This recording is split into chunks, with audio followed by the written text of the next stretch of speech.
CCTV short news നിങ്ങൾക്കായി സമർപ്പിക്കുന്നത് power guard solar system Koonamuchi. നമസ്കാരം. CCTV ഷോർട്ട് ന്യൂസിലേക്ക് സ്വാഗതം. ഗുരുവായൂർ ക്ഷേത്രനടയിലെ വൈജയന്തി കെട്ടിടത്തിൽ തീപിടുത്തം. കെട്ടിടത്തിൽ പ്രവർത്തിക്കുന്ന ദേവസ്വം ആരോഗ്യ വിഭാഗത്തിന്റെ സ്റ്റോർ റൂമിലാണ് അഗ്നിബാധ. ഷോർട്ട് സർക്യൂട്ടാണ് തീപിടുത്തത്തിന് കാരണമെന്ന് ഫയർഫോഴ്സ് അധികൃതർ.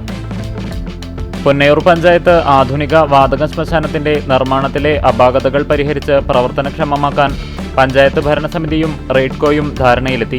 യന്ത്ര സംവിധാനങ്ങൾക്ക് നിശ്ചിത കാലാവധിക്ക് പുറമെ 1 വർഷം കൂടി വാറന്റി നൽകാമെന്നും കമ്പനി അറിയിച്ചു. യോഗത്തിൽ ഉയർന്ന നിർദ്ദേശങ്ങൾ ഉൾപ്പെടുത്തി പഞ്ചായത്ത് കരാർ തയ്യാറാക്കും. എരുമപ്പെട്ടിയിൽ തനിച്ചു താമസിക്കുന്ന 80-കാരിയുടെ സ്വർണ്ണമാല കവർന്നു. കരിയന്നൂർ അണ്ടേക്കാട്ട് പീടികയിൽ 80 വയസ്സുള്ള ബീവാത്തുവിന്റെ 3 പവൻ തൂക്കം വരുന്ന മാലയാണ് യുവാവ് കവർന്നത്. പ്രദേശത്തെ വീടുകളിലെ നിരീക്ഷണ ക്യാമറ ദൃശ്യങ്ങൾ കേന്ദ്രീകരിച്ച് പോലീസ് അന്വേഷണം ഊർജിതം. പഴഞ്ഞി അരുവായിലെ കൂട്ട ആത്മഹത്യ. മരിച്ചവർക്ക് യാത്രാമൊഴിയേകി നാട്. സംസ്കാരം പഴഞ്ഞി സെന്റ് മേരീസ് കത്തീഡ്രൽ സെമിത്തേരിയിൽ നടന്നു.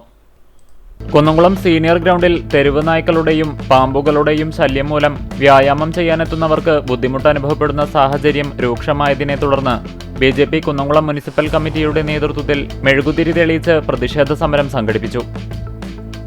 പൊന്നയൂർക്കുളം സർവീസ് സഹകരണ ബാങ്ക് കെട്ടിടത്തിലെ അനധികൃത നിർമ്മാണങ്ങൾ പൊളിച്ചു നീക്കാൻ ഉത്തരവിട്ട് ഹൈക്കോടതി. ബാങ്കിന് മുകളിൽ നിർമ്മിച്ച KG കരുണാകര മേനോൻ സ്മാരക ഓഡിറ്റോറിയമാണ് 8 ആഴ്ചയ്ക്കുള്ളിൽ പൊളിച്ചുമാറ്റാൻ ഉത്തരവിട്ടിട്ടുള്ളത്. കാട്ടകമ്പൽ ഗ്രാമപഞ്ചായത്തിന്റെ ആഭിമുഖ്യത്തിൽ സംഘടിപ്പിക്കുന്ന ഹോമിയോ ആയുർവേദ സൗജന്യ ചികിത്സാ ക്യാമ്പുകളുടെ പെങ്ങാമുക്ക് മേഖലാതല ഉദ്ഘാടനം ഗ്രാമപഞ്ചായത്ത് പ്രസിഡന്റ് K ജയശങ്കർ നിർവഹിച്ചു. വായന മാസാചരണത്തിന്റെ ഭാഗമായി വെസ്റ്റ് മങ്ങാട് ഗ്രാമീണ വായനശാല saint Joseph's and saint Cyril's higher secondary സ്കൂളിന്റെ സഹകരണത്തോടെ പുസ്തക പ്രദർശനം നടത്തി. ചാലിശ്ശേരി പൗർണമി വായനശാലയിൽ വായന പക്ഷാചരണം സമാപനവും IV ദാസ് അനുസ്മരണവും നടത്തി. സാഹിത്യകാരി ലത അതിയാരത്ത് ഉദ്ഘാടനം ചെയ്തു. CCTV ഷോർട്ട് ന്യൂസ് നിങ്ങൾക്കായി സമർപ്പിക്കുന്നത് power guard solar system Koonamuchi. ഇതോടെ ഷോർട്ട് ന്യൂസ് സമാപിക്കുന്നു. കൂടുതൽ വാർത്തകൾക്കും വിശേഷങ്ങൾക്കും ഞങ്ങളുടെ web page, Facebook page, YouTube എന്നിവ സന്ദർശിക്കുക. തത്സമയ വാർത്തകൾക്കായി www.cctv online.tv സന്ദർശിക്കുക. നമസ്കാരം.